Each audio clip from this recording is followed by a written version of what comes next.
एक राज्य में, राज्य का नाम है केरल। केरल, अब ये मणिपुर से या यूपी से इस तरह आता ना तो आज आग लग जाती देश में, और करने वाले कोई और होते तो। लेकिन सुनिए, ये है केरल की तस्वीरें, और हिंदुओं के खिलाफ ये नारेबाजी करने वाली पार्टी का नाम जानते हैं क्या है? फिर अपनी याददाश्त पर गौर करिएगा, इस पार्टी के बारे में किसने क्या कहा था। नारेबाजी करने वाले जो लोग हैं, इनकी पार्टी का नाम है मुस्लिम लीग। याद आया कुछ? वही मुस्लिम लीग जो बकौल राहुल गांधी 16 आने सेकुलर पार्टी, शानदार सेकुलर, वही मुस्लिम लीग जो विपक्ष के गठबंधन, इंडिया गठबंधन वाला इंडिया इसे बोलूंगा, विपक्ष के गठबंधन वाले इंडिया का हिस्सा है। जी हां, मेंबर I.N.D.I.A इंडिया अलायंस, वही मुस्लिम लीग जो आजादी के बाद से अब तक कांग्रेस की साथी रही है, कांग्रेस की साथी। आप एक काम करिए, ये हैरान कर देने वाली खबर है, ये कहीं आपको नहीं मिलेगी, दबा दी जाती है ऐसी खबरें। हम तो दिखाएंगे भाई, देश नहीं झुकने देंगे, खबर तो दिखाएंगे। पहले ऐसा करिए, आप ये नारेबाजी सुनिए, पूरी नारेबाजी सुनिए, फिर हम आपको विपक्षी गठबंधन वाले इंडिया के असली आइडिया ऑफ इंडिया के बारे में बताएंगे।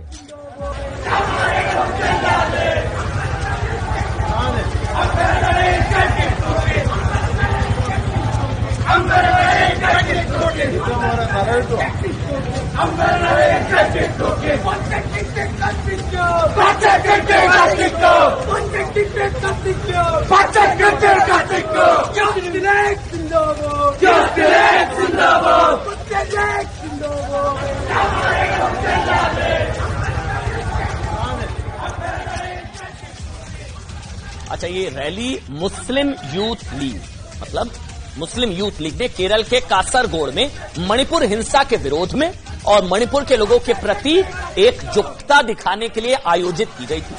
मुस्लिम यूथ लीग, ये क्या है? इंडियन यूनियन मुस्लिम लीग। अच्छा, इसमें भी इंडिया है वैसे, इंडियन यूनियन मुस्लिम। ऐ झूठे मोदी और अमित शाह, ये तो कुत्ता बिल्ली की लड़ाई नहीं। याद रख, तू तो शेरों के साथ खिलवाड़ कर रहा है। अगर शेर भूखा हो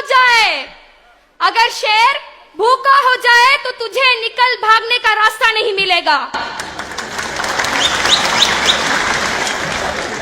शराफत से रहो, वरना बहुत पछताओगे तुम भी। शराफत से रहो, वरना बहुत पछताओगे तुम भी। परेशान हम अगर होंगे, सुकून न पाओगे तुम भी। मुखालिफ लाख हो जाए, जो हम मैदान में आ जाए, किसी से डर नहीं सकते। ऐ मक्कार मोदी और अमित शाह, तुम लोग ख्वाब में भी मत सोचना कि हम मुसलमान इस हिंदुस्तान छोड़कर जाएंगे।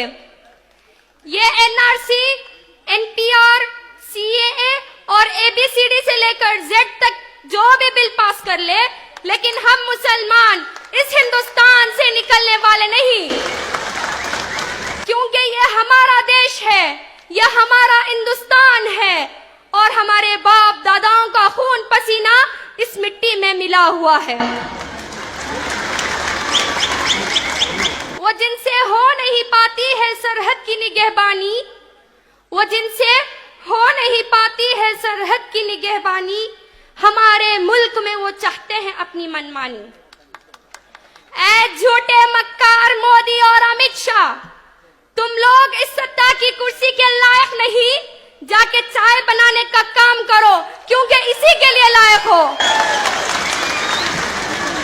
ये तो ऐसा बेवकूफ प्रधानमंत्री है कि वो हम लोगों के पास पैन कार्ड, रेशन कार्ड, आधार कार्ड, यहाँ तक के पासपोर्ट भी रहने के बावजूद वो हमसे सवाल करता है कि क्या तुम इस देश के सिटीजन हो या नहीं। हमारे प्रधानमंत्री को तो सिर्फ ये कहना आता है कि मेरे भाइयों बहनों स्वच्छ भारत बनाऊंगा, या मेक इन इंडिया करूंगा, या बेटी बचाओ बेटी पढ़ाओ का नारा लगाता है।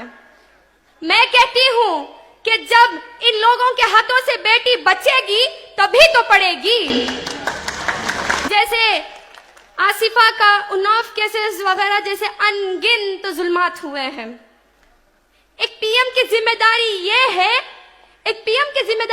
है वो इंडियन कॉन्स्टिट्यूशन को अपनाए, लेकिन हमारे प्रधानमंत्री को उसको छोड़कर गोलवालकर के आइडियोलॉजी को और हिटलर के स्ट्रैटेजी को अपना रहा है और हिंदुत्व को हिंदुस्तान में लागू करने की कोशिश कर रहा है।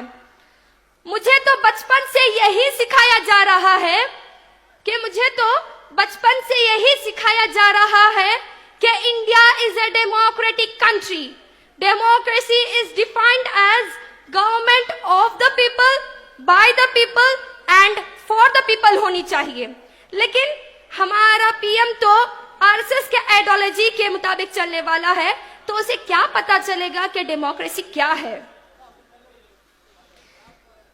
लेकिन आज हम मुसलमानों को चाहिए कि हम तमाम लोग आरएसएस के आइडियोलॉजी के खिलाफ मरते दम तक डट के मुकाबला करते हैं और करते ही रहेंगे। आखिर में एक शेर के जरिए मैं अपनी बात को खत्म करना चाहूंगी।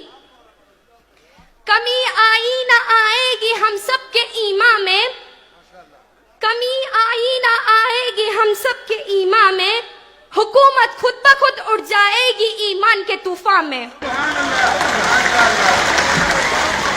ये भारत देश है अपना, इसे फिर से सजाएंगे। ये भारत देश है अपना, इसे फिर से सजाएंगे। इसे सोने की चिड़ियां देखना फिर से बनाएंगे। मेरे मुसलमान भाइयों और बहनों, याद रखना कि डूबा हुआ सूरज एक ना एक दिन तुलू होकर ही रहेगा।